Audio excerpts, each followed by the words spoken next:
Hello, my name is Kenneth Robertson with the Northwest Earth and Space Science Pathways program, and in today's video, I'm going to show you a quick start guide to getting your LEGO Spike robot ready for your ROV-ing on the Moon lesson.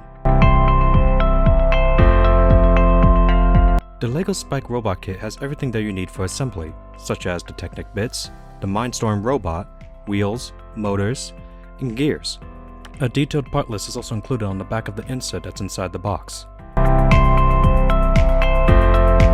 Once you have everything unpacked, you may begin assembling your robot. You can find instructions for different driving bases on the website as well as on the app. For the sake of this video, we're going to be doing driving base number 3.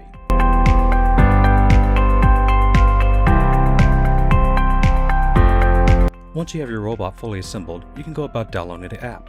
The devices that the app is compatible with range from Windows computers to Apple computers to Apple iPads and Android iPads.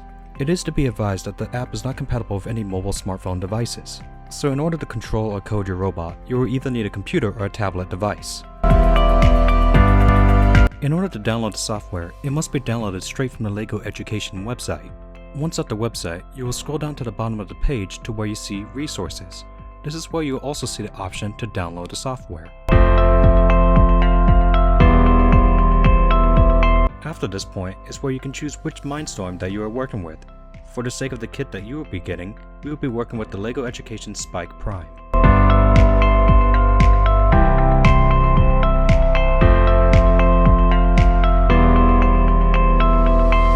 You will then be brought to a page to download which version of the program that you will need.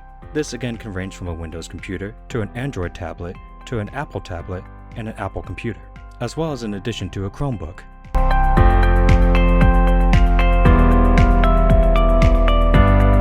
It is at this point where you can turn on your LEGO Spike robot by pressing and holding the button in the middle.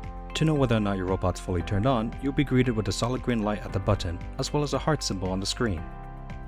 This is where you have two options in which to connect your robot to your device, with the first option using the included link cable that comes with the kit. With this, you would take the smaller micro USB end to plug in at the front of the robot. Then, take the larger USB end and connect that to your computer or device. Option number 2 utilizes the Bluetooth function. First, once again, you want to make sure that your LEGO Spike robot is fully turned on. Then, you can press the Bluetooth button at the top right corner and you will be greeted with a blinking blue light. Once you have your robot connected on the companion app, that blinking blue light would then turn solid. Here's where I will show you what it will look like on the software end. Over at the top left corner, you will see an icon that looks like the LEGO Spike robot colored yellow. This means that the Spike robot is not connected. Once you have the robot connected at the USB end, you should be able to recognize the connection and the icon will go from yellow to green.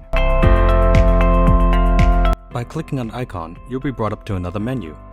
At this menu, you can see which attachment is plugged in at which port of the robot, in addition to the name of the robot, as well as the firmware that it's currently operating on.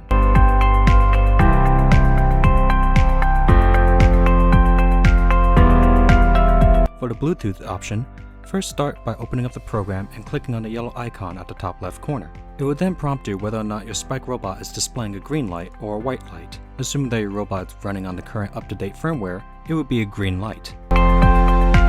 After clicking this option, you should be able to see the available Bluetooth connection for your LEGO Spike robot. Once selecting the LEGO Spike robot you want to connect to, the blinking blue light will once again turn to a solid blue light.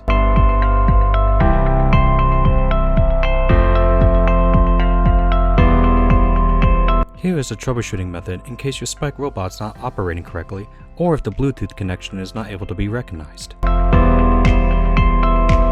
Sometimes, this may require a factory reset or an update of the firmware in order for it to operate correctly. You first want to make sure that your LEGO Spike robot is turned on and is connected to your computer using the provided link cable. Then, by clicking the icon at the top left corner, you will be brought to the Spike menu. This is where you will click the 3 dots that can be located at the right corner of this menu. Then you will click on the option to reset your settings. It is important to remember that any stored programs on the Spike robot will be lost due to this process. Once this process is started, you will then see the progress of the update at the bottom right corner of your screen. During at this time, the light on the robot will turn into a pinkish purple color. Once the firmware is fully updated, the purple light would then turn into a solid green light.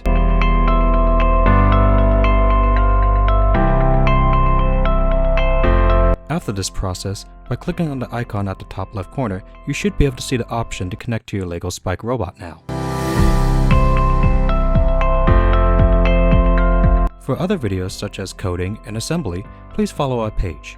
I hope this video has helped you out to turn your frustration into inspiration, and I wish you the best of luck on your moon roving experience.